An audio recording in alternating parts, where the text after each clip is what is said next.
I am the manager of patient and customer relations for West Hills Hospital, and I'm also one of the 2 Jason Foundation representatives here for the facility. Jason Flatt was 16 years old when he shot and killed himself in 1997. He was a young man, very similar to a lot of young boys his age, very active in sports, lived in the South in Tennessee, and was very active in his church with his family as well as in athletics. Mowed lawns in the summertime, and his family thought that they knew him pretty well.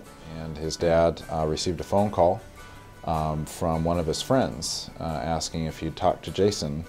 And if you think about how unusual it would be for a father to receive a phone call from one of his son's friends at work, is probably pretty unusual.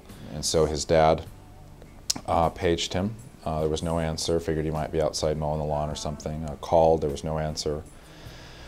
So he came home, and his truck was still out front of the house, so he figured he was inside, probably hanging out in his room, had the headphones on or something like that, and didn't hear it. So when he walked in, he looked down the hallway and saw that there was light coming through his door into the hall, so he thought, well, he's probably in there sleeping on his bed or has the earphones on, so what I'm going to do is I'm going to run down the hallway and run in and surprise my son.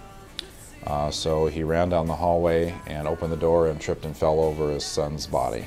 We refer to it as the silent epidemic, and we believe that in order to combat that epidemic proportion of suicidal ideation in our state is to have a discussion. And we're finding that the discussion isn't taking place, which we believe is a direct correlation to the statistic.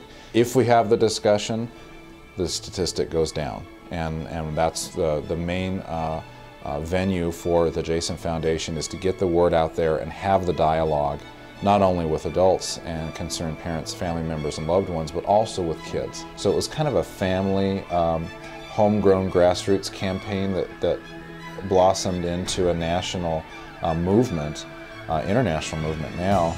And I really wanted to be a part of that, because a lot of times you hear or see something, or see a billboard or on TV, and it's a nice concept or nice idea, but you don't really have any personal investment in it, or you know anything about it.